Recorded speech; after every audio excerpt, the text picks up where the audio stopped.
nothing that I hate more either at home or in my restaurants, and that is leftover ingredients. And you and I face this problem together, and I'm sure of it.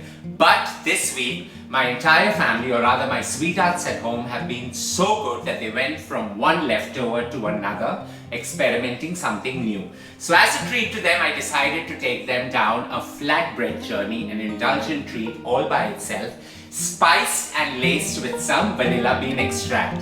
Don't forget to subscribe and hit on the bell icon as I create a flatbread indulgence.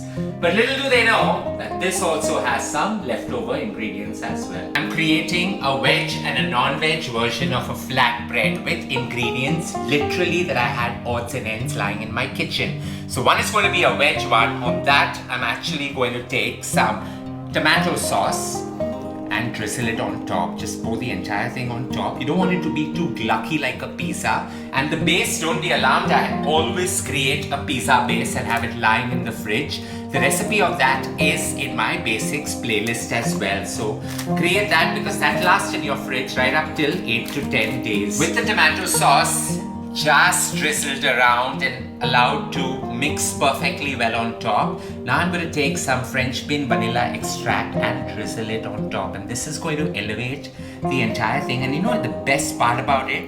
It sneakily covers up all your leftover ingredients. So just drizzle it. 100 grams of ricotta cheese just crumbled and thrown on top, and I had a small portion of this lying in. Scatter one golden squash that I had lying in. I just grilled it up and I'm going to scatter it on top. Random in nature, just so that it adds a bit of crunch and fiber into this overall creation, along with some jalapeno peppers, and I want that spice, so a whole lot of jalapenos going on top. A little grated beautiful English cheddar on top, just to bring it all together. And we're going to season this and elevate it with some gorgeous, beautiful black truffle salt, just to bring this to a whole new level. The non-veg one always makes me experiment to a whole new level. So I've got some sweet onion sauce that I had lying in the refrigerator. So nearly 10 to 15 mils. Or if you want it more slurpy and sweetish, you can go right up to 25 to 30 mils. Now lace this right to the edge because you want it to amalgamate with all the spice that you're going to throw right in. Drizzle some natural bourbon vanilla extract on this as well. An overload of some grated beautiful English cheddar. Some grated cheese, that's the Parmesan cheese on top. Spicing it up with some Chipotle peppers, nearly 6 or 7 of them just cut into roundels. 200 grams of bacon shards. A scattering of some sun-dried tomato right on top to give it that tart element.